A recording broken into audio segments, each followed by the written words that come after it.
اطہر کاظمی صاحب ایک بات چلیں ٹھیک ہے، مجھے عظمہ بخاری صاحبہ نے کہا مریم نواز شریف صاحبہ نے ایسی کوئی بات نہیں کی جو کنٹیمپٹ کے زمرے میں آتی ہو. چلیں دوسری بات آپ نے ایک اور چیز وٹنس کی ہوگی کہ ابھی قانونی معاملات تو پوزیشن تو صلاح الدین صاحب نے بڑی کلیئر کر دی کہ کوئی اختیار آپ لے نہیں رہے، ایک پروسیجر کی بات ہے، بٹ جو غصہ یا فرسٹریشن یا وہ جو ایگریشن نظر آ رہا ہے اس وقت پارلیمنٹ کے اندر بیٹھے ہوئے جتنے بھی لوگ ہیں، اور جو تقاریر آج کی گئی ہیں جج صاحبان کے حوالے سے یا جوڈیشری کے اوور ریچ کے حوالے سے یا جوڈیشل ایکٹیویزم کے حوالے سے، یہ شاید میں نہیں کہوں گا کہ انپریسیڈنٹڈ ہے، بٹ کافی عرصے بعد ہوئی ہے. مطلب افتخار چودھری صاحب کے وقت میں تو مسلم لیگ نون ان کے دفاع میں ہر جگہ کھڑی ہوتی تھی، ان کو نہیں پتا تھا کہ ان کو بھی بھرپائی کرنی پڑے گی اس وقت کے گناہوں کی. انہوں نے کی، شاید امید ہے انہوں نے کوئی سبق سیکھ لیا ہوگا، لیکن ایگریشن بڑا نظر آ رہا ہے پارلیمان کے اندر.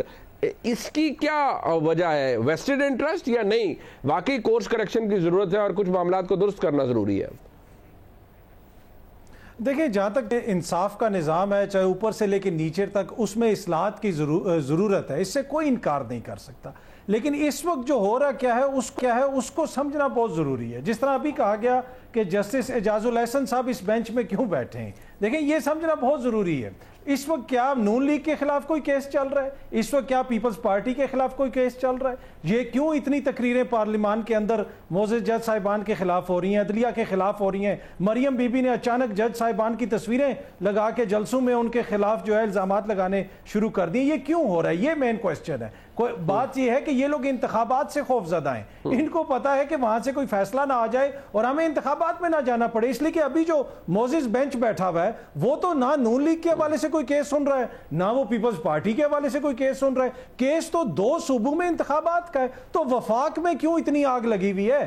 یہ سمجھنے کی چیز ہے. دوسری بات یہ ہے کہ یہاں پہ ججز نہ صرف معزز جج صاحبان، ان کی بیگمات، ان کے بچوں کا بھی ذکر کر دیا گیا ہر جگہ پہ، ان کے اوپر بھی الزامات لگا دیے. ایسا نہیں ہو سکتا منیب صاحب کے جمہوریت کے اندر آئین میں سب کچھ کلیئر ہے کہ جی ہم سپریم کورٹ میں بھی یہ تبدیلی کر سکتے ہیں، وہ بھی کر سکتے ہیں، لیکن اسی آئین کے اندر جو الیکشنز کے حوالے سے لکھا ہوا ہے وہ بالکل مبہم ہے، وہ ہمیں سمجھ نہیں آ رہا. الیکشن ہم نے نہیں کروانے، یہاں پہ کسی اور کے بچے نہیں تو 2 خاندانوں کے بچوں کی خواہشات کے مطابق بھی اس ریاست کے فیصلے نہیں ہو سکتے. اس ریاست کے فیصلے عوام کے ووٹ سے ہوں گے، جس کے اندر سب سے بڑی رکاوٹ ابھی مریم بی بی اور بلاول صاحب کی جمہوریت بنی ہوئی ہے. یہ بنیادی ایشو ہے. ایک بڑی دلچسپ بات ہے، یہ آپ نے کہا لیکن یہ افیکٹڈ پارٹیز ہیں، یہ تو کہتے ہیں ہمیں پارٹی بنائیں. یہ تو آج سارے گئے تھے اور کہہ رہے تھے، انہوں نے درخواست بھی فائل کی کہ ہمیں پارٹی بنایا جائے، ہمیں سنا جائے. وہ تو ابھی تک انٹرٹین نہیں ہوا نا، ان کو کسی نے سنا نہیں اب تک.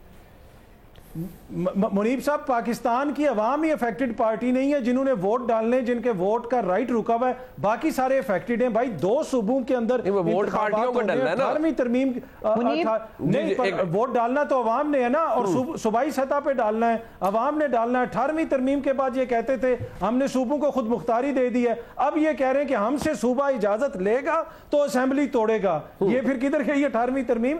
یہ بنیادی مقصد یہ ہے کہ انتخابات سے یہ خوف زدہ ہیں اور یہ انتخابات میں نہیں جانا چاہتے. باقی ساری شعر و شاعری. مجھے ذرا موقع دیجئے. ایک منٹ